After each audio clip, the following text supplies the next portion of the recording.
तो hi friends, welcome है आप सभी का। नमस्कार, जोहार। आज हम लोग जानने वाले हैं रांची यूनिवर्सिटी का एमडीसी का सिलेबस। ठीक है, एमडीसी में जो भी लोग रांची यूनिवर्सिटी सेमेस्टर 2 में ये पेपर रखे हैं, ये पेपर का नाम है आपका, क्या नाम है, तो ट्राइबल स्टडीज। ठीक है, यानी कि हिंदी में बोलेंगे जनजातीय अध्ययन। इसका सिलेबस जानेंगे हम लोग हिंदी इंग्लिश दोनों में, और नेक्स्ट वीडियो में हम लोग इसका क्वेश्चन विथ आंसर दोनों कर लेंगे। ठीक है, आई डोंट नो कि आपको साउंड कैसा सुनाई दे रहा है, क्योंकि मैं ब्लूटूथ लगा के यूज कर रहा हूँ। ठीक है, और एक माइक ऑर्डर दिया बट वो अच्छा नहीं था, रिटर्न किया, फिर दूसरा माइक ऑर्डर दिया हूँ, अब बोया माइक देखते हैं कैसा, जल्दी ही आ जाएगा, उसके बाद आपको साउंड प्रॉब्लम नहीं होगा। ठीक है, लैपटॉप में साउंड प्रॉब्लम होता है थोड़ा सा। चलिए, जो भी है, तो MDC 2E ट्राइबल स्टडीज जो भी लोग रखें, और मुझे जहाँ तक लगता है कि 90% कैंडिडेट ने एमडीसी ट्राइबल स्टडीज को जोड़ा है। ठीक है, एमडीसी में सेमेस्टर 2 में, तो इन सभी के लिए इम्पोर्टेंट हो जाता है, चाहे आप किसी भी सेशन के हो। अगर आपको पढ़ना है एमडीसी ट्राइबल स्टडीज यानी कि जनजातीय अध्ययन, तो यह आपके लिए काम देगा। ठीक है, पहली बात, पेपर आपका 75 मार्क्स का होगा। ठीक है, और पास करने के लिए आपको 30 नंबर लाना होगा। पेपर का फॉर्मेट कुछ इस टाइप से होगा कि इसमें 1 मार्क्स वाले 5 क्वेश्चन आएंगे। ठीक है, 1 मार्क्स वाले 5 क्वेश्चन, 5 मार्क्स वाले 2 क्वेश्चन आएंगे, जैसा कि हर बार एग्जाम में होता है, 5 मार्क्स वाले 2 क्वेश्चन। ठीक है, यानी कि ये 10 मार्क्स हो जाएगा, और ये दोनों हो जाएगा ग्रुप ए। ग्रुप ए आपका 15 मार्क्स का रहेगा। ठीक है, कितना मार्क्स का, 15 नंबर का रहेगा ग्रुप ए। ग्रुप बी रहेगा आपका 60 मार्क्स का, जिसमें से आपको 15 मार्क्स वाले किसी 4 प्रश्न के आंसर करने होंगे। ठीक है, तो इस टाइप से आपके क्वेश्चन आएंगे एग्जाम में। कुल मिलाकर 75 होगा ग्रुप ए, और ग्रुप बी दोनों मिलाकर 75 मार्क्स का एग्जाम होगा। ठीक है, और इसमें से आपको 30 नंबर लाना होगा क्वालिफाई के लिए। अब चलिए देखते हैं इसमें हमें पढ़ना क्या है। ठीक है, तो ट्राइबल स्टडी नाम सुनने से ही लगता है कि ट्राइबल यानी कि जनजाति। ठीक है, अध्ययन, जनजातियों के बारे में अध्ययन करना होगा इसमें, और थोड़ा डीप में जाके अध्ययन करना होगा। तो हमारा यहाँ से शुरू होता है पहला। ठीक है, कि यूनिट 1। अच्छा, इसको जान लीजिएगा कि इसको हम लोग क्यों पढ़ रहे हैं, फायदा क्या पढ़ने का। तो यहाँ पे लिखा है ये वाला जो लर्निंग आउटकम्स, यानी कि पढ़ने के क्या फायदे हैं। ठीक है, कि दिस कोर्स एम, इस कोर्स को पढ़ाने का उद्देश्य है कि to help student to understand tribal societies. ठीक है, and it's distinct culture characteristics. इस कोर्स को पढ़ाने का मुख्य उद्देश्य यह है कि आपको जनजातियों की समाज के बारे में, जनजातियों की संस्कृति के बारे में, जनजातियों की विशेषताओं के बारे में पता चल सके। ठीक है, इस कोर्स को पढ़ाने का मुख्य उद्देश्य यही है। ठीक है, और अब हम लोग आगे बढ़ते हैं। तो चलिए, वीडियो को शुरू करने से पहले बताइएगा कि झारखंड की सबसे बड़ी जनजाति संथाल। ठीक है, भारत की कौन सी जनजाति है, मतलब भारत की सबसे बड़ी जनजाति भील है। ठीक, तो संथाल का रैंक कौन सा आता है, मालूम है? नहीं होगा आपको मालूम। चलिए देखते हैं। तो यहाँ पे हमारा देखिए क्या क्या पढ़ना है। पहला यूनिट 1। ठीक है, यूनिट 1 से लेकर के आपको टोटल 8 यूनिट पढ़ने हैं, 8 को इकाई पढ़ना है। ठीक है, पहला यूनिट में पढ़ना है आपको, मैं इंग्लिश में ही आपको हिंदी समझा दूंगा, और पीडीएफ दोनों का दे दूंगा, हिंदी इंग्लिश दोनों का पीडीएफ दूंगा। ठीक है, तो यहाँ पे हमारा है कि tribal concept, meaning and identity. ठीक है, यानी कि जनजातियों की अवधारणाएं, उसकी अर्थ और उसका पहचान। ठीक है, इसमें आपको पढ़ना है meaning, characteristics of tribal, okay, concept of tribal, various respective, जिसमें आपको पढ़ना है कि ब्रिटिश पर्सपेक्टिव, इंडियन पर्सपेक्टिव। ठीक है, ट्राइबल वन पर्सपेक्टिव, मतलब सबकी अपनी अपनी पर्सपेक्टिव। अरे यार, ये वर्ड जो है ना, पर्सपेक्टिव, ठीक है, मतलब बोलने थोड़ा सा एहतियात हो जाता है। तो देखिए, ब्रिटिश के नजरिए से देखना है, भारतीय के नजरिए से देखना है, और ट्राइबल स्टडीज के नजरिए से देखना है। सबकी अपनी अपनी नजरिए से आपको देखना है इसको। ठीक है, और साथ में आपको कॉन्स्टिट्यूशनल यानी कि संविधान में जो चीजें बोली गई वो भी आपको जाननी है। ठीक है, मीनिंग ऑफ ट्राइबल, संविधान में ट्राइबल की क्या परिभाषा दिया गया है वो भी आपको जानना है। तो ये हो गया यूनिट 1 का।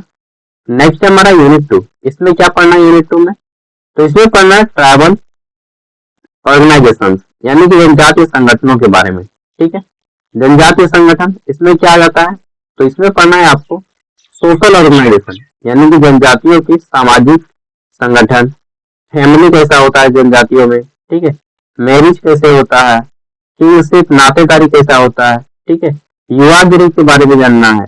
फिर जानना है कि रिलीजन, यानी कि जनजातियों के धर्म के बारे में। कस्टम, यानी कि उनकी संस्कृति के बारे में।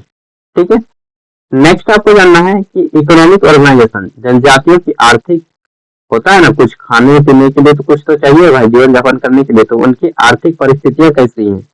Concept, form, function and changing nature. ठीक है, और साथ में जानना है पॉलिटिकल ऑर्गेनाइजेशन, ट्राइबल काउंसिल और लोग इनके बारे में। ठीक है, देखिए सब व्यक्ति का अपना अपना पहचान होता है, धर्म होता है। ठीक है, इन सब के बारे में आपको जानना है ट्राइबल का विशेष रूप से। ठीक है, हर एक पॉइंट को। तीसरा यूनिट आपको पढ़ना है ट्राइबल कल्चर के बारे में, यानी जनजातियों की संस्कृति के बारे में डिटेल से। इसमें क्या क्या पढ़ना है, तो कॉम्पोनेंट्स ऑफ ट्राइबल कल्चर। ठीक है, ट्राइबल कल्चर के कौन कौन से कॉम्पोनेंट्स है, इसमें आपको डांस जानना है। ठीक है, फिर आपको जानना है उनके ड्रामा के बारे में। फिर आपका फोकलोर के बारे में, डायलेक्ट, इंस्ट्रूमेंट कौन कौन से वाद्य यंत्र हैं उनके। फिर आपको जानना है रिलीजन, कस्टम। अच्छा, ये चीज तो रिपीटेड हो गया ना, कुछ कुछ चीजें की धर्म संस्कृति, कुछ कुछ चीजें रिपीटेड है। ठीक है, उनकी दिनचर्या के बारे में जानना है, लाइफ फिलोसफी, जीवन दर्शन के बारे में जानना है। ठीक है, यूनिट 3। उसके बाद देखते हैं तो अगला का हमारा नेक्स्ट यूनिट 4। छोटा सा नहीं है टॉपिक, ये टॉपिक बड़ा टॉपिक है। ठीक है, 8 को यूनिट समझ रहे हैं, बड़ा टॉपिक होता है। नेक्स्ट है आपका ट्राइबल ट्रांसफॉर्मेशन। ठीक है, तो यहाँ पे आपको जानना है कि ट्राइबल कास्ट कम्युनिटी के बारे में, उनके समुदाय के बारे में। ठीक है, उनकी संस्कृति के बारे में जानना है। ठीक है, फिर जानना है रिलीजन। देखिए बहुत सारे जो ट्राइबल हैं वो अपना धर्म परिवर्तित कर लेते हैं, किसमें, तो वो ईसाई धर्म में परिवर्तित कर लिए हैं। ठीक है, जब झारखंड में ईसाइयत आए तो बहुत सारे ट्राइबल ईसाई बन गए। ठीक है, तो उसके बारे में भी जानना है आपको। फिर कल्चरल इनोवेशन के बारे में जानना है, culture of silence, culture synthetics, culture action for tribal freedom. ठीक है, और कल्चर हेगेमनी, इन सब के बारे में आपको जाननी है।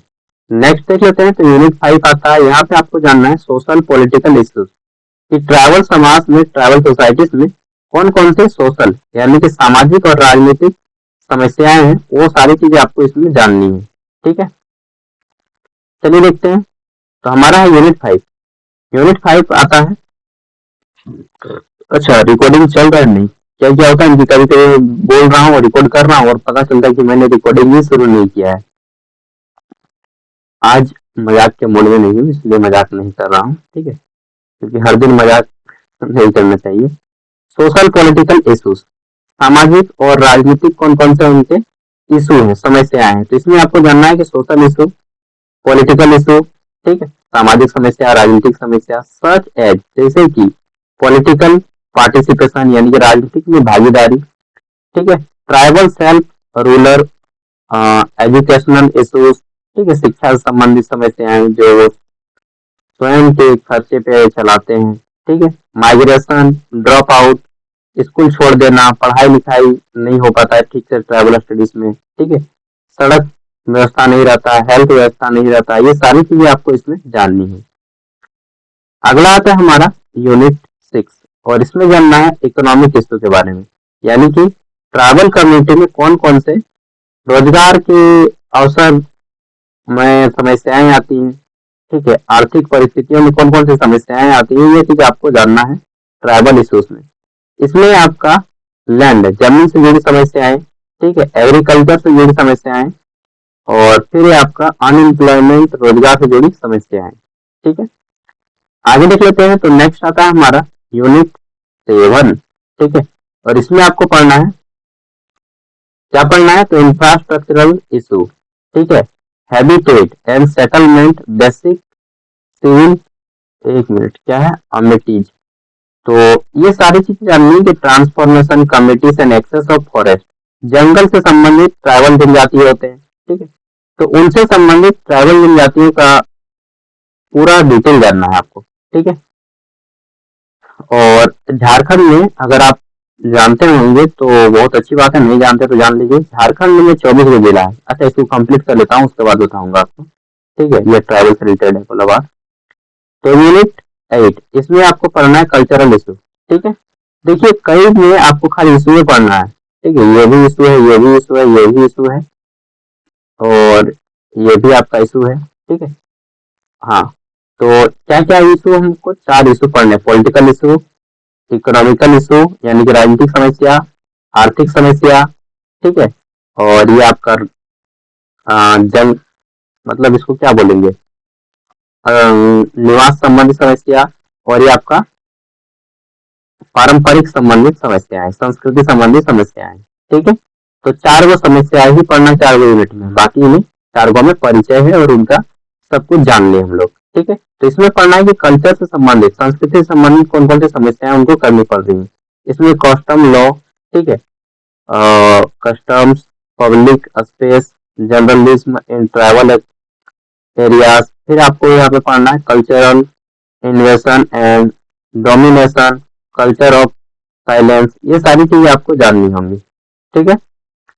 आगे देख लेते हैं। तो ये सारी चीजें हो गई, हिंदी में मैं दे दिया हूँ, आप शायद इसको पढ़ लीजिएगा, ठीक है।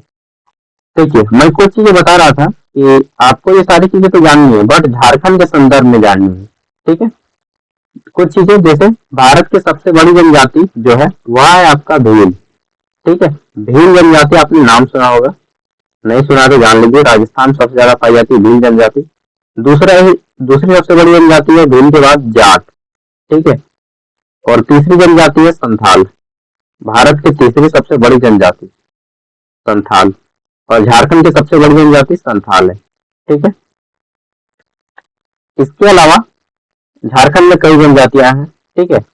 सभी जनजाति को मिला के जनजातीय समाज का बनाया है, ठीक है। अब देखिए, झारखंड में 24 गो जिला है, ठीक।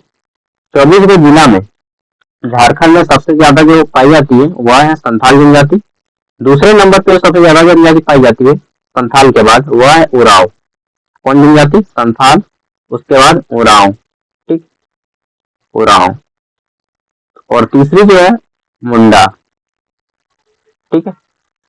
ये सभी एसटी में आते हैं। अब देखिए, झारखंड में जो 24 जिला है इसमें से 2 प्रकार के कानून चलते हैं जमीन से संबंधित। एक है सीएनटी, छोटा नागपुर काश्तकारी अधिनियम, आपने नाम सुना होगा, सीएनटी एक्ट। सीएनटी एक्ट 1908 में बना था। कब बना था? 1908 में। छोटा नागपुर काश्तकारी अधिनियम इसको बोलते हैं हिंदी में, और इंग्लिश में बोलते हैं छोटा नागपुर टेनेंसी एक्ट, ठीक है। 1908 में बना था। यह झारखंड के 18 जिलों में सीएनटी एक्ट लागू है, और इसी के तहत झारखंड में जितना भी जमीन बारी का कामकाज होता है, दाखिल खारिज हो, चाहे जमीन का रसीद कटाना हो, चाहे लगान हो, ठीक है, ये सारी चीजें आपका सीएनटी एक्ट में आता है, यानी कि छोटा नागपुर काश्तकारी अधिनियम 1908 में आता है, ठीक है। और झारखंड का बच जाता है 6 गो जिला। 24 जिला में 18 गो जिला में सीएनटी एक्ट चलता है, और 6 गो जिला में चलता है एसपीटी एक्ट। क्या? एसपीटी, ठीक है। एसपीटी एक्ट बना था 1949 में, 1949 में बना था एसपीटी एक्ट। और यह झारखंड के 6 गो जिला में चलता है, जिसको हम लोग संथाल परगना बोलते हैं, संथाल परगना, ठीक है। संथाल परगना में 6 गो जिला आता है, संथाल परगना में 6 गो जिला आता है। कौन कौन? एक आता है दुमका, एक आता है आपका जामताड़ा, एक होता है आपका गोड्डा, एक होता है आपका पाकुड़, एक होता है देवघर, एक होता है साहेबगंज। ये 6 गो जिला संथाल परगना में आते हैं। और ये 6 जिला का जो मेनली यहाँ पे संथाल सबसे ज्यादा संथाल जनजाति यहीं पे पाए जाते हैं। सिद्धू कानू का नाम सुने? इन्हीं संथाल परगना से थे, ठीक है। और यहाँ पे चलता है एसपीटी एक्ट, इसको बोलते हैं संथाल परगना संथाल परगना टेनेंसी एक्ट। हिंदी में बोलते हैं संथाल परगना काश्तकारी अधिनियम। काश्तकार मतलब होता है किसान, ठीक है। संथाल परगना किसानी अधिनियम, और ये छोटा नागपुर किसानी अधिनियम, ओके। और संथाल परगना के भी 6 गो जिला है सभी संथाल परगना में। अगर यहाँ पे पढ़ाई की बात करें, जैसे कि रांची यूनिवर्सिटी 5 गो जिला में पढ़ाई कराता है, संथाल परगना में SKM दुमका में पढ़ाई करते हैं बच्चे। एस सिंधु कानू मुर्मू यूनिवर्सिटी दुमका, ठीक है, दुमका यूनिवर्सिटी है वहाँ पे, SKM दुमका यूनिवर्सिटी, वहाँ से 6 जिला के बच्चे ये इस यूनिवर्सिटी से पढ़ाई करते हैं। और 5 जिला में रांची यूनिवर्सिटी चलता है, मालूम है ना? नहीं मालूम है तो जान लीजिए। रांची में एक है, एक गुमला में है, रांची गुमला सिमडेगा में है, लोहरदगा में है और खूंटी में। ये 5 जिला में रांची यूनिवर्सिटी कवर करता है, ठीक है। तो ये सब जानने की जरूरत नहीं है, ये सब तो मैं आपको नॉलेज के लिए बता रहा हूँ। जानना आपका SPT एक्ट है और CMT एक्ट है, क्यों? क्योंकि इसी से कानून, जितना भी जमीन कानून सब इसी से जुड़ा है, ठीक है। बस इस वीडियो में इतना ही। बस आपको हम इन्फॉर्म कर दें कि क्या क्या पढ़ना है, क्या क्या नहीं पढ़ना है। एक ओवरव्यू लेआउट दे दिया मैंने जमीन का, ठीक है। घर बनाने से पहले लेआउट तैयार करते हैं ना हम लोग, खाका। लेआउट का मतलब होता है खाका तैयार करना, ठीक है, कि क्या क्या होगा, क्या क्या पढ़ाई होगा, क्या क्या करना होगा, सारी चीजें आपको पता चल जाएगी। नेक्स्ट वीडियो में हम आपके लिए इंपॉर्टेंट क्वेश्चन रेडी करके लाएंगे, ठीक है, और उसके बाद प्रीवियस ईयर क्वेश्चन पेपर लाएंगे, सब कुछ फ्री में। आपको क्या करना है, बस वीडियो को लाइक कर दीजिए, और क्या मांगेंगे हम आपसे, ठीक है। इससे ज्यादा मैं कुछ मांग नहीं सकता और इससे ज्यादा आप कुछ दे नहीं सकते। Bye, take care, all the best.